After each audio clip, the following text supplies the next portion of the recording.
testimonies from the barangay help desk na ilang beses... I'm proud of me too. Hindi na. Kaya ko na yan. Hindi. Sanang... He raped me. Dinumihan niya ako. Zach! Sugar.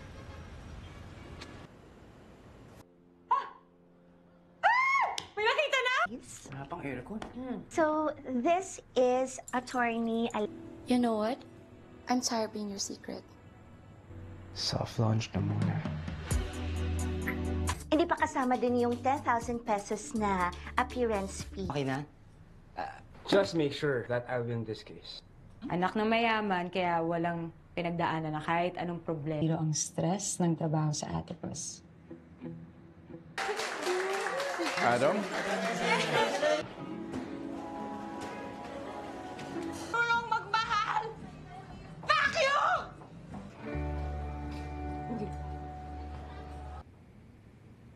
Kailan ba? Okay.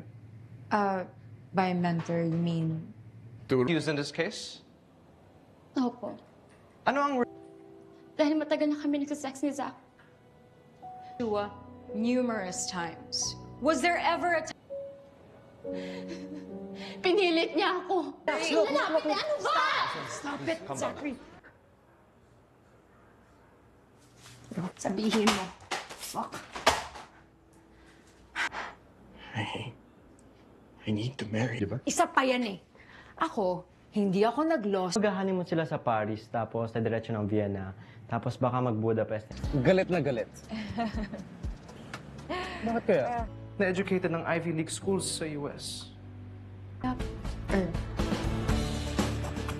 May panindigan. Noted, attorney. X. Magkakababy na ba? Sigurado yan. Kaya malakas ang paniniwala ko na ikaw na yun. Hindi mo siya natulungan? Thanks.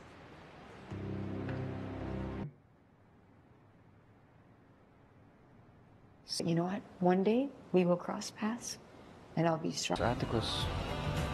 Wala na yan. Thank you.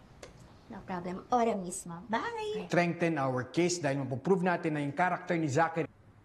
Isa-isa nang nawawala ang mga The rental, what did you do? Tinawagan ko yung... 3 court hearings. Was there ever a time... Hindi ko alam kung nasaan siya, pero nandun siya nung gabing nirape ako ni Zach. Back to work, ha? Sobrang bagay niya, Miss A. Back to work na tayo. Less... Each other. Bago pa mapansin ng client na... Mas tarantado siya pa sa kliyente ko. Putang ina. Starting today, Sure.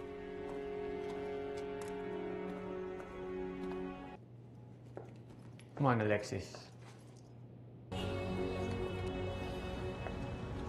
Sure. Yung nangyari kay Madison.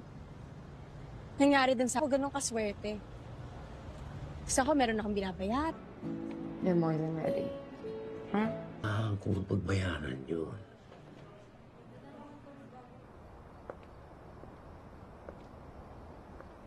Ako'y papamun, ano ma... Kind of man that you truly are.